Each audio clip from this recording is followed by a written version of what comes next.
Hi friends, ఈరోజు మనం TET paper 2కి ఎవరు ఎలిజిబుల్ కాదో తెలుసుకుందాం. టెట్ పేపర్ 2 రాయాలంటే మనకు బీఎడ్ ఉండాలి ఖచ్చితంగా. మరి బీఎడ్ చేసిన వాళ్ళు ఎట్లయినా పేపర్ 2కి ఎలిజిబుల్, కానీ చేస్తున్న వారు ఎవరు ఎలిజిబుల్లో తెలుసుకుందాం.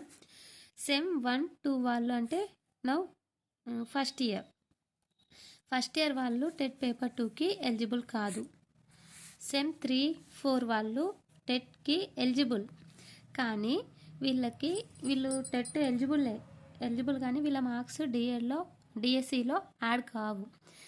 ఎందుకు యాడ్ కావంటే వీళ్ళ బీఎడ్ కోర్సు కంప్లీట్ అయ్యాకనే, ఈ బీఎడ్ కోర్స్ అనేది కంప్లీట్ అయినాకనే టెట్ మార్క్స్ యాడ్ అవుతాయి అలా అన్నట్టు. అందుకే వీళ్ళు టెట్కి ఓన్లీ ఎక్స్పీరియన్స్గా రాయడానికి, వాళ్ళకి పేపర్ ప్యాటర్న్ ఎలా వస్తుంది, క్వశ్చన్స్ ఏ విధంగా వస్తున్నాయి, అకాడమిక్ టెక్స్ట్ బుక్స్ నుండి వస్తున్నాయా లేదా క్వశ్చన్స్, ఏ బిట్ ఏ విధంగా అడుగుతున్నాడు అంటే అప్లికేషన్ బిట్స్ ఇస్తున్నారా, డైరెక్ట్ బిట్స్ ఇస్తున్నారా అనేది మనకు అవగాహన కోసం మాత్రమే ఈ సెమ్ 3, 4 వాళ్ళు టెట్ రాయాల్సి ఉంటుంది.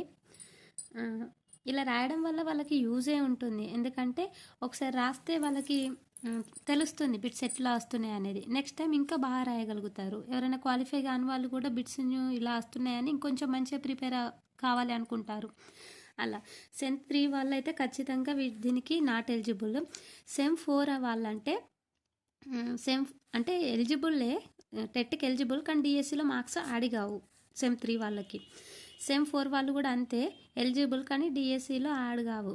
ఒకవేళ టెట్ ఎగ్జామ్ అయిపోయాక వీళ్ళు క్వాలిఫై అయినాక డిఎస్సి వేస్తారు కదా, డిఎస్సిలో కూడా మంచి మార్క్స్ వచ్చి 1:3లో ఉన్నారనుకోండి వీళ్ళు సెమ్ 4 వాళ్ళు, అప్పటి వరకు వాళ్ళ సెమ్ 4 కంప్లీట్ అవుతుంది, కానీ వాళ్ళ మెమో రాదు 1:3 వరకు, బీఎడ్ మెమో రాదు.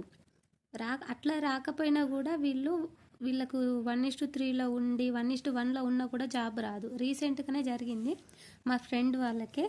తను 1:1కి సెలెక్ట్ అయింది, కానీ తన బీఎడ్ మెమో లేదు, కంప్లీట్ కాలేదు కోర్సు. బీఎడ్ మెమో ఇంకా రాలేదు. ఆ ఇయర్లోనే ఎగ్జామ్స్ అయిపోయినాయి, రిజల్ట్ వచ్చింది కానీ మెమో రాలేదు. అట్లా వెరిఫికేషన్లో తను సెలెక్ట్ కాలేదు చూడండి. అందుకే సెమ్ 3, 4 వాళ్ళు ఎక్స్పీరియన్స్ కోసమే ఈ వీడియో, ఎక్స్పీరియన్స్ కోసమే టెట్, అంతే.